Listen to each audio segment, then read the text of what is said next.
to Kuwait with more than 100,000. Saddam Hussein commands over 1 million combat-tested troops. On August 2nd, 1990, Saddam Hussein's forces crossed the border of Kuwait, triggering the largest international crisis since the collapse of the Soviet Union. This will not stand. This will not stand. This aggression against Kuwait. When sanctions negotiations failed, the United States led a 32-nation coalition against Iraq in Operation Desert Storm. Force will be used suddenly, massive, and decisive.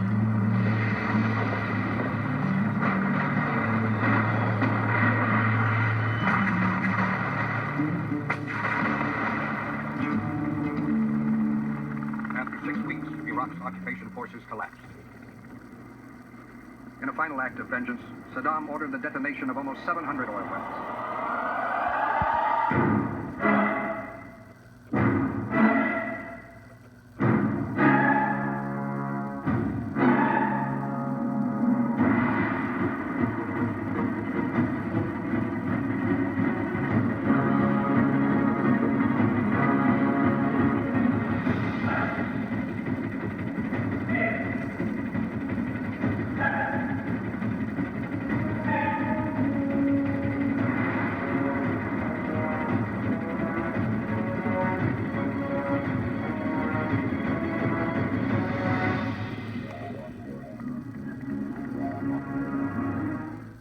Not just darkness as you imagine darkness.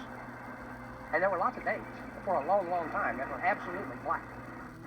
From 40 countries, about 10,000 people, and thousands of tons of machinery. You get the idea. Now, I'm sure a lot of you remember this. Some of you might even have known somebody who suffered from Gulf War syndrome.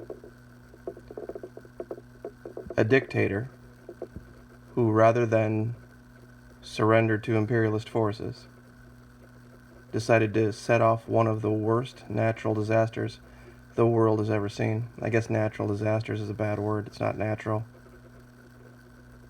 Catastrophe. Those wells burnt and burnt and burnt, sending giant plumes of black smoke into the sky, and in that region, day was night.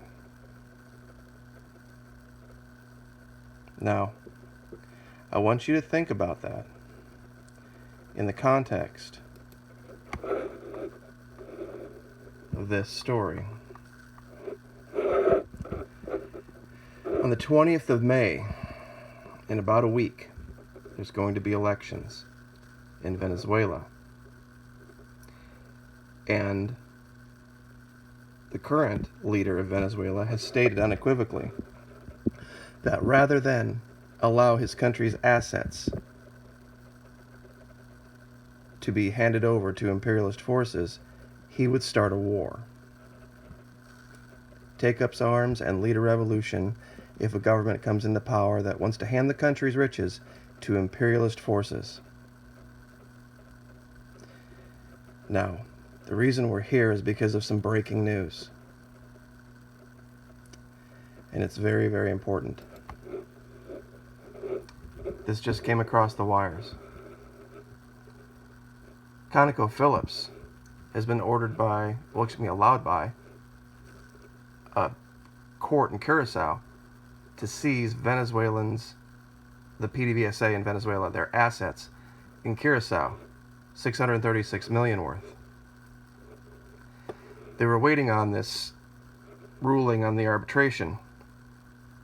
But what this essentially means is that the PDVSA will have lost control of this refinery. Now, you wouldn't think this is some giant, huge deal, but what the response has been from Venezuela is to remove all of their tankers from international waters and bring them back into Venezuelan waters. Here. This is their main terminal in Venezuela. Now, I want you to imagine those burning wells, giant oil slicks, and day turning into night in the Gulf of Mexico. And if you don't think there's enough oil wells out there to do it, you'd be sadly mistaken. You see, even now, with the giant decrease in Venezuelan output, they're still top 10. And you can check this number, 1.5 billion barrels a day. I'm sorry, 1.5 million barrels a day. At one time, it was 3.4 million barrels. They were up here. They are a huge exporter of oil. They have a huge amount of oil down there. The largest known reserves in the world. If he would decide he wanted to light those off instead of allow the U.S. to take them, or to allow big oil to take them, that nightmare you saw from Kuwait comes here. Can you imagine what it would do to the economy of the United States? Can you imagine what it would do to the Gulf of Mexico? That'd make Deepwater Horizon look like a drip. The devastation to the environment in Brazil, the Amazon rainforest, would be not fixable. And this is being talked about. This is being warned of if you know where to look. Because they're saying it's coming. This is Miami Herald. And I'm just going to read a few passages out of this for you so that maybe you get an idea of what's really coming. The decision by ConocoPhillips to seize the Caribbean assets of PDVSA has established a dangerous legal precedent that could swamp the South American country's already impoverished oil monopoly under a wave of similar claims and cut deeply into its ability to operate. Now there's going to be a whole bunch of people line up to do the fire sale down there. We are at the start of a snowball rolling downhill. Managing partner of Caracas Capital Markets. Now remember, this just broke an hour or two ago. They're going to see a giant run on lawsuits. But the game changed with ConocoPhillips. Because it will be so difficult for all these people to get paid what they're owed, especially because there are so many creditors, a huge debt, and few assets available. It's going to set off a domino effect. Canadian mining company Rosoro, which is really a Russian-owned business, filed a lawsuit this week in Houston seeking to seize the assets of Citgo. This is major. This would be a major, major blow. This would be the thing that would allow Maduro, well, not allow Maduro, but it would drive him to desperation. The key factor in that case will be a ruling on whether Citgo and PDVSA are legally the same as the Venezuelan government, and they are going to rule that. $1.3 billion payment.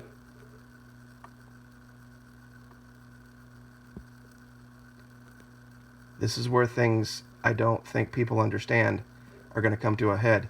The situation is rapidly becoming more complicated. It's getting increasingly difficult, said Miami oil expert Horacio Medina, explaining the risks that PDVSA could face if creditors start to seize its oil shipments to other countries, such as the United States.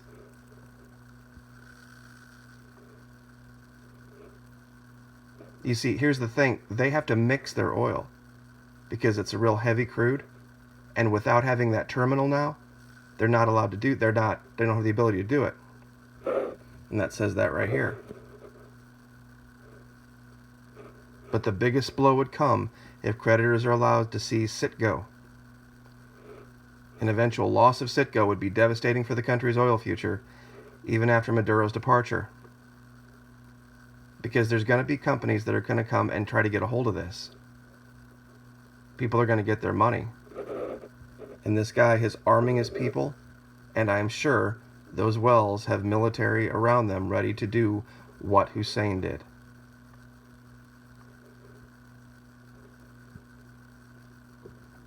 It's not a matter of, whether this is going to fall apart. It's a matter of when it's going to fall apart.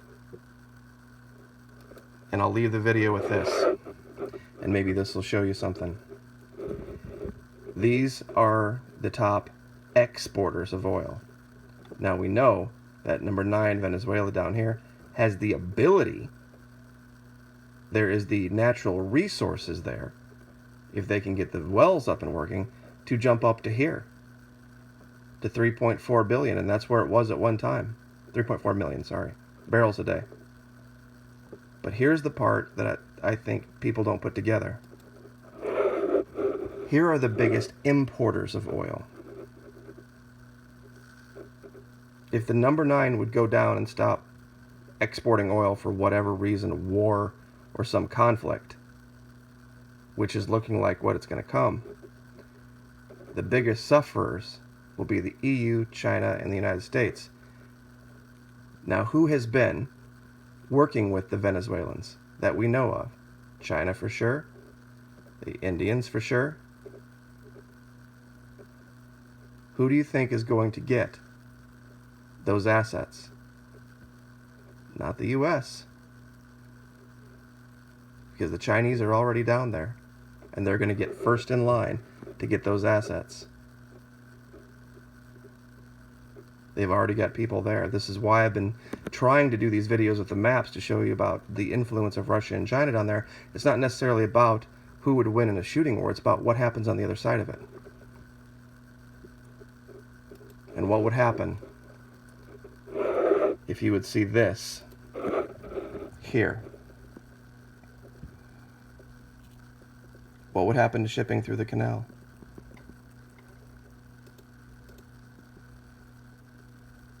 What would happen to tourism? If 700 wells were all lit off and exploded? I don't even want to think about it. But the dominoes are starting to fall now. We have a week. We have 1 week. The 20th of May is when the elections are. And after that, that's when things are going to start to get real serious. Like, share, subscribe.